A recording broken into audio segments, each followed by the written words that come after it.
Amis téléspectateurs, merci de nous accorder encore de votre temps pour regarder cette émission, la pastorale au service du développement des territoires. Nous recevons aujourd'hui l'apôtre Jacques Nomo avec qui nous allons parler de ce problème. La Bible, message de Dieu ou fond de commerce.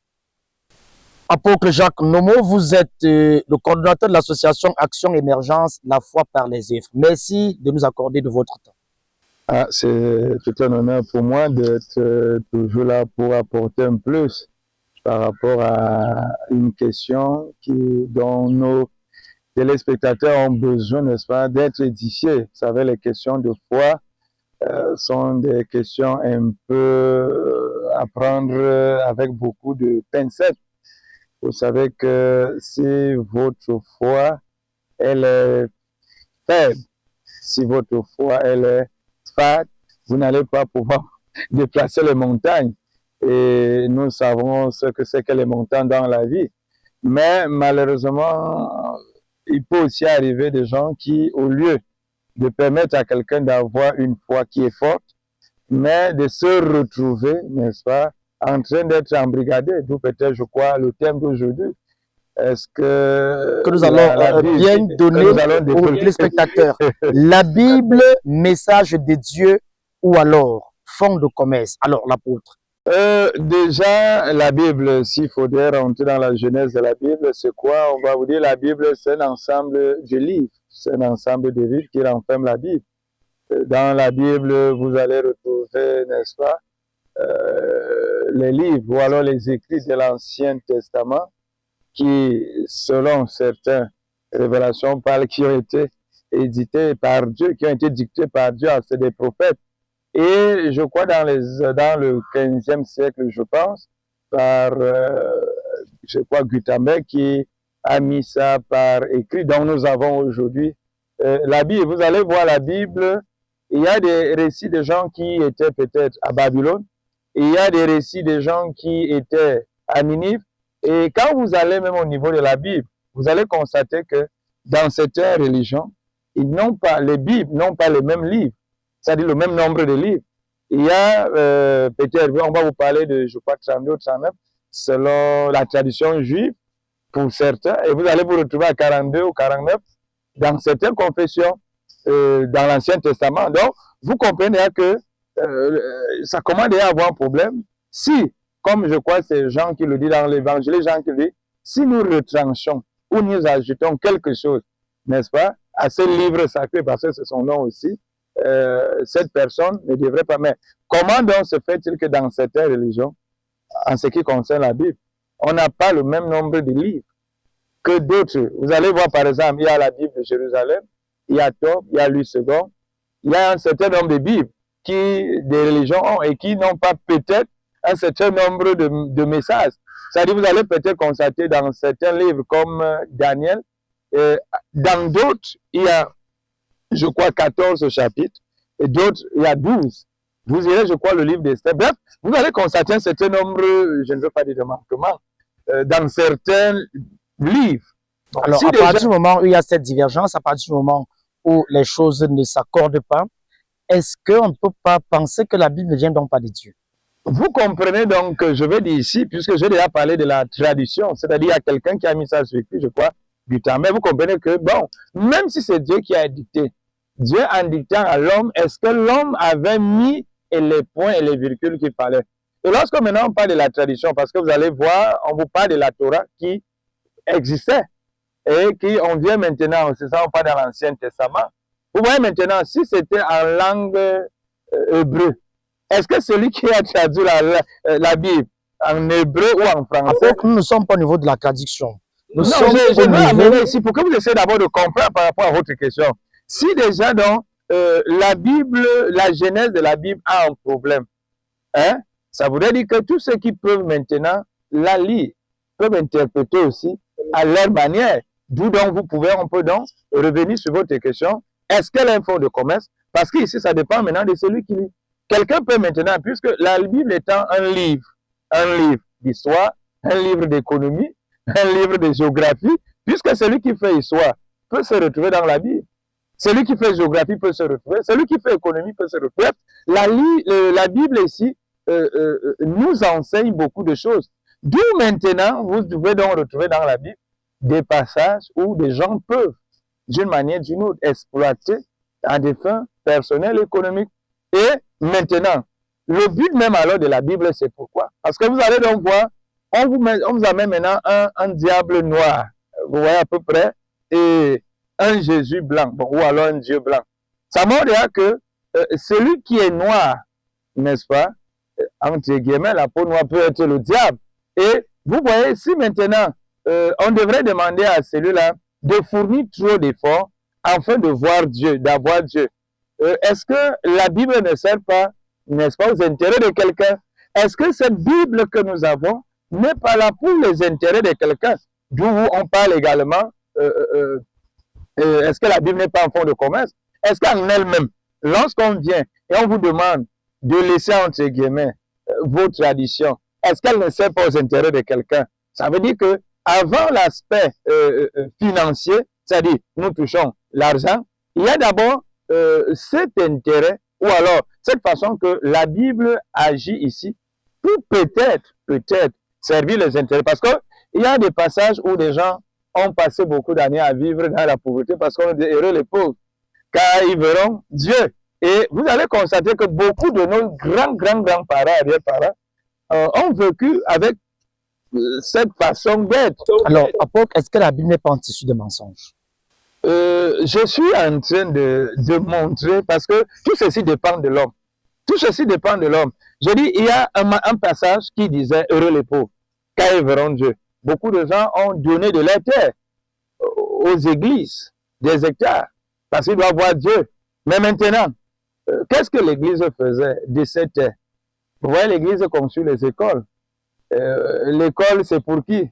Est-ce qu'on parle de pauvreté en ce moment-là? Donc, vous comprenez qu'au départ, peut-être on a brandi cette Bible comme un moyen de pouvoir s'enrichir pour d'autres et appauvrir d'autres.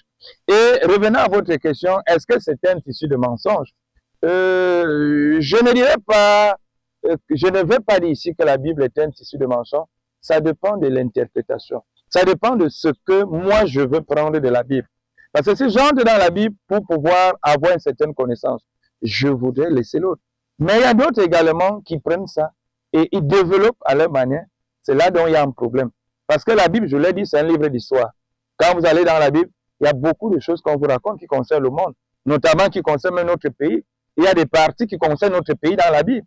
Vous prenez le livre de un roi, vous lisez un roi, vous allez vous retrouver en ce qui concerne notre pays, que ce soit le premier président, que ce soit le deuxième, et que ce soit le futur président qui va arriver. Tout ça est dans la Bible. Les événements qui sont déroulés à un moment donné dans notre pays se retrouvent dans un roi. Donc vous voyez à ce moment-là, ça devient pas simplement un tissu de mensonges, mais ça révèle un certain nombre de choses. Et il y a des événements qu'on a annoncés dans la Bible. Nous sommes en train de les vivre. Est-ce qu'on peut croire, apôtre, sous votre contrôle, que la Bible n'est pas forcément un message de Dieu? La Bible est un message de Dieu. Est un message de Dieu, mais qui peut avoir des mauvaises interprétations. Je vous ai déjà montré la Genèse. Alors, je voudrais savoir, apôtre Jacques, vous êtes beaucoup plus appesanti sur l'histoire.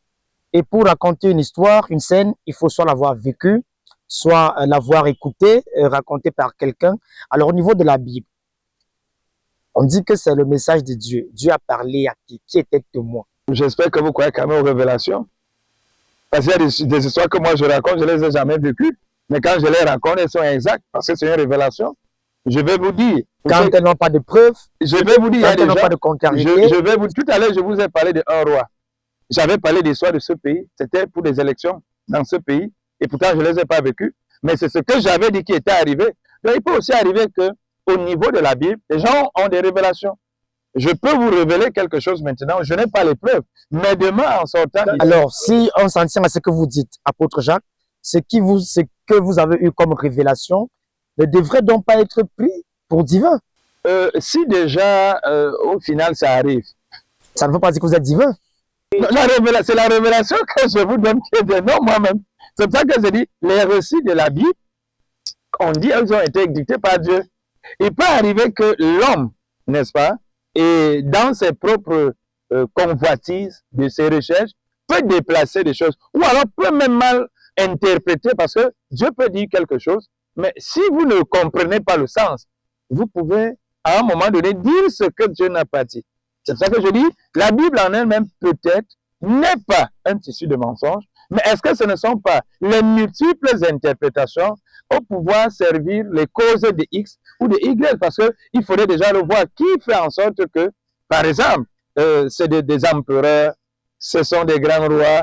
Bon, je ne veux pas dire qu'ils n'étaient pas des chrétiens, mais bon, si déjà c'est un roi, c'est un empereur qui décide, hein, fait en sorte que, par exemple, la Bible soit dans certaines religions, c'est à quelle fin? C'est à quel but? Est-ce que ce n'est pas... C'est pour ça que je dis, ça peut maintenant servir notre cause. Et si donc maintenant, moi en tant qu'enfant de Dieu, éclairé par Dieu, ayant la même Bible, il peut maintenant avoir certaines révélations qui, je vais finir par comprendre. Par exemple, combien de gens vivent dans la prison du simple fait de regarder la bière? On vous dit que c'est la Bible. Et pourtant, la même Bible, on vous dit que Jésus a transformé l'eau en vin. Combien de choses ou dans des religions, on dit que ce n'est pas bon selon. Mais quand vous allez dans la Bible, vous lisez la chose. Hein, vous allez voir des gens qui vous disent, comme tu es né de nouveau, tu ne devrais pas être avec les pécheurs. Et pourtant, nous voyons dans la Bible quelqu'un qui allait même s'asseoir avec les pécheurs. Donc, vous voyez ici, c'est un problème d'interprétation. Est-ce qu'on peut donc pas comprendre, apôtre, que la Bible, à l'époque-là, était donc un code de vie pour ceux qui ont existé à cette époque-là, et qu'elle ne devrait donc pas s'ajouter, alors nous empêcher de vivre comme nous devons vivre notre ère. Vous savez, quand Jésus arrive, je vais parler de la Torah là tout à l'heure, ça veut dire Jésus arrive, il trouvait, on lisait, il y avait une parole qu'on lisait, puisque quand il part même au temple, hein, il part au temple et on lui donne le rouleau, et il lit le passage qui dit, aujourd'hui cette chose s'accomplit. Ça veut dire qu'avant Jésus, la parole existait. Les gens allaient à la synagogue, les gens allaient au temple, ils lisaient la parole de Dieu. Bon, maintenant, quand Jésus arrive, il voudrait, hein, d'une manière, c'est ça, on parle du Nouveau Testament. C'est l'Ancien Testament, lui, il existe avant Jésus. Le Nouveau, c'est pendant Jésus. Ce code-là, Jésus vient, il trouve que les gens, vous avez parlé de code, il trouve que les gens, il y avait tellement de codes, de lois, qui amenaient l'homme à être à la fin prisonnier. C'est pour cela qu'il veut réunir toutes ces lois-là, une seule loi qui est l'amour. Ça voudrait dire quoi? Quelqu'un qui lit la Bible doit s'attacher à une seule loi qui est l'amour. Sinon aujourd'hui, que ce soit le chrétien catholique, pentecôtiste et toutes ces choses-là, pratiquer l'amour, je ne pense pas que la Bible devrait avoir un problème. Mais le problème ici, c'est quoi? C'est que nous tous, nous lisons la Bible. Mais regardez tous les conflits, toutes les divisions. Ça provient d'où? Des églises. Des églises qui brandissent la Bible, hein, et qui vous sortent des versets bibliques. Alors que ce qui Jésus est venu, ou alors rassembler, que ce soit de l'Ancien ou du Nouveau Testament, c'est l'amour. Ça veut dire le code que la Bible nous donne n'est que l'amour. L'amour, c'est quoi? C'est mon rapport entre les moi. Si j'ai la capacité de vous aimer, nous allons bien vivre. On n'a pas besoin d'aller, des gens avaient dit, Matthieu avait dit. Et bon, malheureusement, avant même la Bible, moi j'ai l'habitude de le dire, avant la Bible, les gens vivaient même plus la Bible que la Bible. Pourquoi? Parce que les gens s'aimaient, les gens s'entraidaient. Mais avec la Bible aujourd'hui, on est incapable de s'aimer, de s'entraider, parce que j'aurais lu un verset dans mon église qui m'autorise à dire que toi tu es païen, toi alors, tu es... Et par amour, apôtre Jacques, je vais vous inviter à prendre un verre d'eau. Participez à l'Africa Business Forum, votre événement annuel de premier plan sur l'entrepreneuriat des petites et moyennes entreprises, sous le thème les PME africaines et les opportunités de financement. Au programme, des discussions stimulantes sur la blockchain, les conférences, la fintech, les réunions B2B, le réseautage, l'éducation, l'agriculture et l'exploitation minière. Vous êtes banquier, microfinancier, consultant, fonctionnaire, entrepreneur, homme et femme d'affaires financiers, investisseurs et environnementalistes canadiens en agriculture. Alors, soyez des nôtres à l'Africa Business Forum, édition 2024. Contact 6 99 27 15 15 6 97 87 61 28. Africa Business Forum du 23 au 27 septembre 2024 à Montréal, au Canada. De retour sur ce plateau avec notre invité de marque, l'apôtre Jacques Nomo, qui est le coordonnateur de l'association Action Émergence, la foi par les œuvres. Alors, apôtre Jacques, avant de continuer sur le sujet, est-ce qu'on peut déjà avoir une idée du déroulement du championnat au Congo qui a été lancé le 30 juin dernier?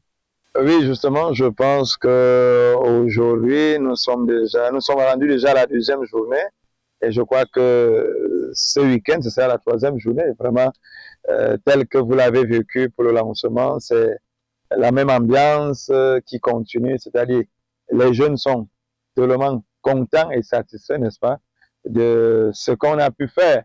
Vous savez, ce mouvement est toujours là. Au-delà d'édifier, comme nous sommes en train de le faire par rapport à la Bible, on a également notre manière d'édifier. C'est toujours, ça rentre toujours dans le cadre de la Bible. Et ce qui contribue au développement des territoires à travers la pastorale. Moi, j'aime toujours ce verset, parfois que beaucoup d'hommes de Dieu n'aiment pas ou n'utilisent pas, où Jésus dit, donnez-leur vous-même à manger. Ça veut dire, d'une manière ou d'une autre, la Bible aussi nous invite, n'est-ce pas, en tant qu'association, institution, de développer d'une manière ou d'une autre notre environnement, d'impacter, de booster, n'est-ce pas, d'encadrer, afin que ces gens qui sont avec nous, que nous ne devrions pas, parce que quand je vois votre thème d'aujourd'hui, je sais là où vous voulez en venir, que ce ne soit pas simplement la religion où la Bible est là pour dépouiller, hein, où la Bible est là pour servir à des fins d'un certain nombre de personnes. Mais la Bible également, vraiment, si chacun applique la Bible, comme je vous l'ai dit tout à l'heure, par amour, vous allez voir que c'est facile de développer. Puisque ce que nous faisons là aujourd'hui, et que nous le faisons jusqu'à aujourd'hui, ce sont nos moyens, les moyens de l'association. On n'a pas de subventions venant de quiconque. Et je pense que au lieu de construire, on n'a rien à voir avec les églises qui sont waouh, et que le pasteur est toujours dans des grosses limousines, et tout, parfois les fidèles, c'est peut-être ça aussi le problème. C'est là le problème où on interprète mal la Bible, parce que on ne devrait pas avoir un pasteur, n'est-ce pas, qui est à l'opposé des fidèles, parce que Jésus nous montrait toujours l'exemple. C'est là aussi peut-être que il faudrait que nous puissions prendre les passages qui montrent ce que Jésus faisait, pas le contraire. Alors, apôtre Jacques, si la Bible se résume en un seul mot que vous avez dit, l'amour, et Dieu qui est l'auteur, le créateur de cet amour, comment Dieu réussit-il, alors comment Dieu laisse-t-il ceux qui interprètent mal les versets bibliques à dépouiller ses fidèles au détriment de la Bible? Je suis sûr ce que vous travaillez dans une structure, peut-être vous pouvez être responsable. Il y a certains actes de vos collaborateurs qui ne vous engagent pas. Ben, vous portez ça. Ça veut dire Dieu a donné à l'homme le libre arbitre. Vous voyez? Ce que je fais aujourd'hui, je ne suis pas obligé de le faire. Ce que vous faites aujourd'hui, vous n'êtes pas obligé de le faire. Dieu nous a donné le libre arbitre. Il a créé l'homme à son image, à sa ressemblance. Maintenant, l'homme est libre parce que l'homme sait ce que veut, connaît l'explication de l'amour, connaît l'explication du bien.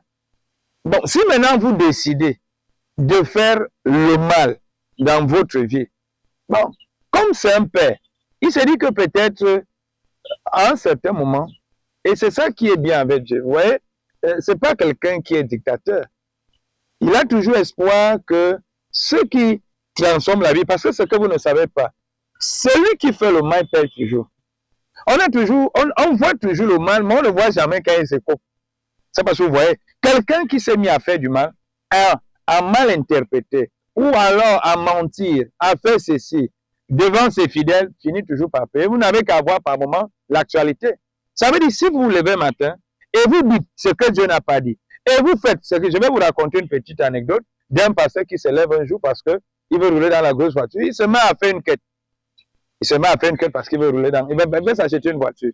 Pendant qu'il fait cette quête-là, il est fidèle. Parce que nous, on a l'habitude de trouver certains versets pour pouvoir escroquer, entre guillemets, nos fidèles. Il a trouvé ce verset-là pour dire, ah, Dieu a dit, Dieu a dit, Dieu a dit.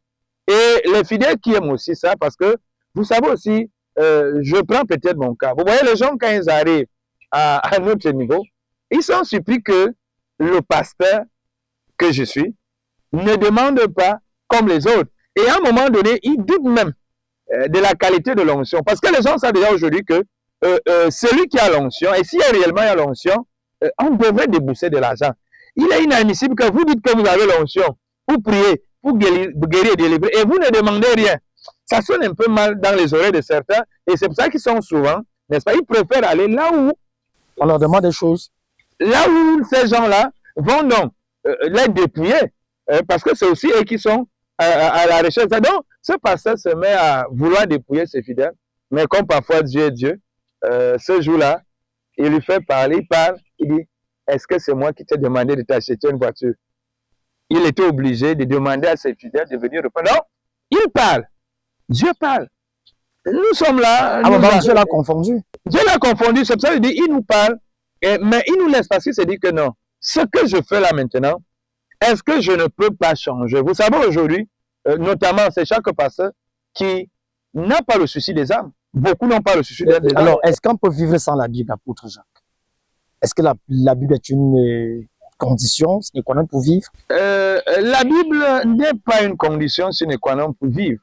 Mais déjà, si tu veux, si tu te dis déjà chrétien ou enfant de Dieu, tu peux avoir la Bible. Mais j'ai résumé la Bible tout à l'heure en une seule chose, c'est l'amour. Ça voudrait dire quoi? Si moi, je vis dans l'amour, c'est pour cela même Jésus par la fin en disant, vous serez surpris que les prostituées vont vous précéder. Vous serez surpris que, c'est-à-dire les gens de mauvaise vie. Donc quand on dit quelqu'un de mauvaise vie, on suppose que lui ne lit pas, il ne pratique pas ce qui est dans la Bible, contrairement à ce qu'il lit. C'est pour ça que je l'ai dit, vous allez remarquer que beaucoup nous lisons, nous pratiquons même. Bon, nous lisons, mais nous ne pratiquons pas, nous faisons le contraire. Ou alors nous faisons une mauvaise lecture. Une mauvaise interprétation. Ou alors nous refusons même de prendre. C'est pour ça que vous voyez tous ces combats des religions. Pourquoi il y a les combats des religions? Parce que les gens interprètent mal la Bible. Parce que chacun veut satisfaire son ego. Parce que chacun veut construire son empire. Parce que chacun veut se faire puissant. Parce que chacun veut faire ceci. Et vous voyez tout cela. Est-ce que c'est ça qui nous conduit donc? Parce que la finalité, c'est quoi? C'est le salut. Donc quelqu'un peut, pour résumer, quelqu'un peut aller avoir le salut sans la Bible. Puisque la Bible n'existe depuis combien d'années en ce qui concerne l'Afrique. Bon, est-ce que ces gens qui ont vécu avant la Bible n'ont pas eu le salut? Et je pense que certains vivaient plus mieux que nous qui lisons la Bible aujourd'hui. Donc moi, en résumé, pour dire, vous êtes chrétien, il est de bon ton de lire la Bible. Mais maintenant, lorsque vous la lisez, il faudrait la pratiquer. Et pratiquer la Bible ici, c'est quoi? C'est l'amour. Nous sommes pasteurs. Il faudrait comprendre que, oui, Dieu nous a mis devant les ouailles. Peut-être ça fait en sorte que nous puissions saliver et on s'imagine. Alors, apôtre Jacques, quelle est l'analyse que vous faites des femmes pasteurs pendant que dans la Bible, Dieu interdit, entre guillemets, que les femmes enseignent dans les églises? On recouvre des femmes pasteurs aujourd'hui. Vous savez, c'est un sujet un peu problématique.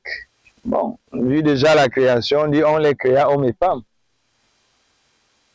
On les créa hommes et femmes. Donc l'homme et la femme ont été créés par Dieu.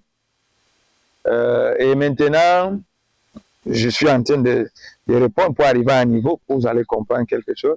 Et maintenant, celle qui a eu la grâce d'annoncer la résurrection, c'est une femme. Et directement, ça fait d'elle, pasteur? Je dis, c'est une femme. Je dis, je suis en train d'arriver. Et je vous vois venir, pasteur. Ça veut dire, elle a annoncé la résurrection et tout. Mais maintenant, il y a un problème logique.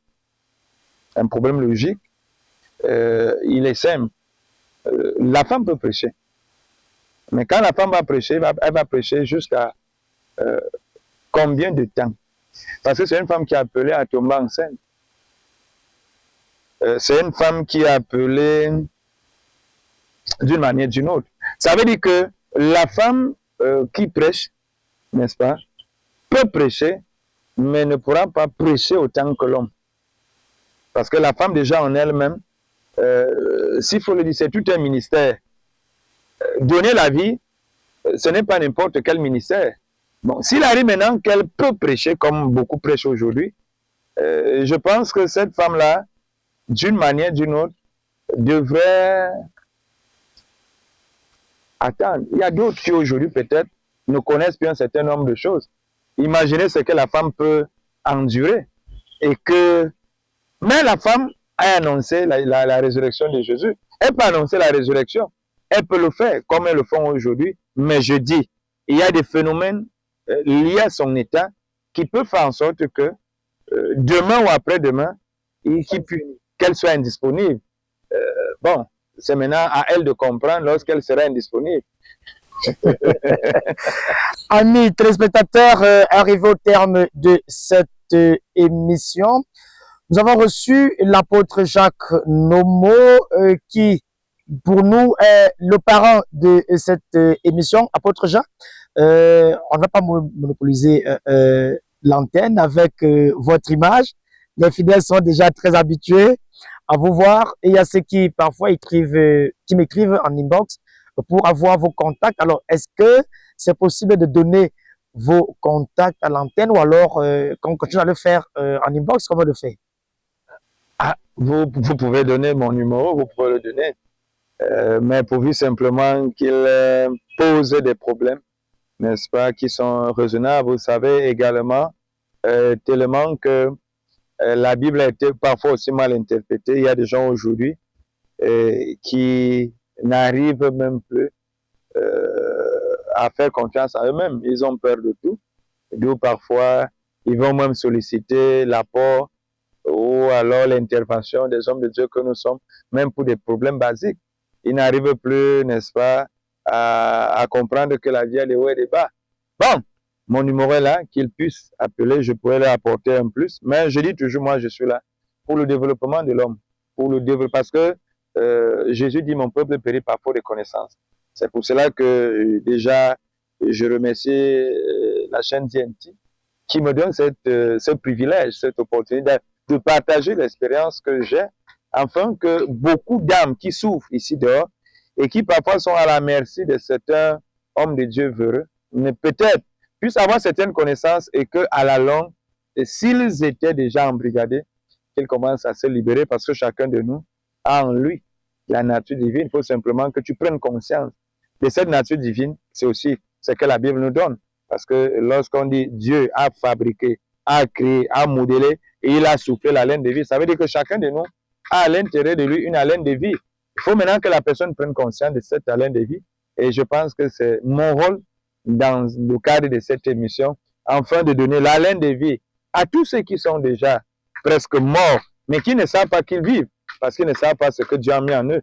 Donc c'est de réveiller, n'est-ce pas, le divin, le potentiel, et que plus tard, peut-être lorsqu'ils me verront passer, ils vous verront passer, ils sauront que vous avez contribué à ce qu'ils puissent grandir dans la vie. Parce que je vous dis véritablement, je reçois des gens au quotidien, il y a beaucoup de gens qui ont été embrigadés vraiment par certains hommes de Dieu. Et à la limite, tout ceci pour les fins économiques, parce qu'on dit toujours, il faut diviser, au mieux régner. Certains font peur aux autres parce qu'ils voudraient toujours que ces gens dépendent d'eux, qu'ils viennent toujours à leur côté, qu'ils les appellent toujours, qu'ils fassent ceci, il faut toujours s'aimer, il faut toujours faire ceci, tu n'as pas bien donné, il faut donner, si cette fois-ci tu donnes, tu verras que non. Il faudrait que d'une manière ou d'une autre, qu'on puisse arrêter ce genre de pratique, que le fait de donner soit volontaire, que le fait de donner soit avec la joie et l'amour. Pas de conditionner quelqu'un qui n'arrive même pas à manger, quelqu'un qui n'arrive même pas à payer la scolarité de ses enfants. Moi, ce que j'ai l'habitude de dire, si réellement nous, les hommes de Dieu, entre guillemets, ceux-là, avec l'Esprit de Dieu, ils devraient savoir que ici, là, mon frère, elle a pratiquement, il a 6 mois de loyer impayé. Mais si vous lui demandez maintenant 600 000, nous sommes de 600 000, pour résoudre un problème, c'est-à-dire vous ajoutez problème dans le problème. C'est là où il y a aussi un problème. Donc, je pense qu'il est question aujourd'hui que l'Église se réveille, que les hommes de Dieu se réveillent, que la nouvelle vague, parce que le Seigneur est en train de préparer une nouvelle vague d'hommes de Dieu, que la nouvelle vague d'hommes de Dieu, inspirée par Dieu, qui viendra, au lieu d'assujettir son peuple, parce que Jésus est venu libérer le peuple. On ne peut pas continuer à fonctionner, parce que les gens aujourd'hui ont plus peur de l'homme de Dieu que du bandit. Hein? C'est-à-dire que quelqu'un préfère même qu'il soit agressé par un bandit que d'aller passer. Il y a plein d'hommes de Dieu vraiment aujourd'hui. Vraiment, ça fait mal. Je suis homme de Dieu, mais ça fait mal. Parce que c'est des situations que je vis. C'est des familles qui ont été dépouillées. C'est des familles qui sont devenues pauvres. C'est des familles qui aujourd'hui n'arrivent même plus à joindre les deux bouts parce qu'on leur aurait dit. Vraiment, moi, ça me fait sûrement parce que je suis enfant d'une famille. Et je ne souhaiterais jamais que ça arrive à un membre de ma famille. Pour quelque chose que nous ne sommes que des intendants, nous ne sommes que des vases, nous ne sommes que des conducteurs, nous ne savons même pas d'où le don sort. Hein? Il a dit, vous avez reçu gratuitement, donné gratuitement, mais il a dit, l'ouvrier mérite son salaire. Merci, l'apôtre Jacques Nomo. Il peut parler comme ça 10 jours sans se fatiguer. Le contact s'affiche au bas de l'écran. Vous pouvez appeler soit à la ligne directe, soit vous laisser des messages WhatsApp, mais c'est mieux de laisser un message WhatsApp si vous voulez entrer en contact avec l'apôtre Jacques Nomo. Mesdames, Messieurs, c'était la pastorale au service du développement des territoires. La Bible, message de Dieu ou alors fonds de commerce. L'apôtre Jacques a essayé de nous éclairer là-dessus. Prenons rendez-vous la semaine prochaine.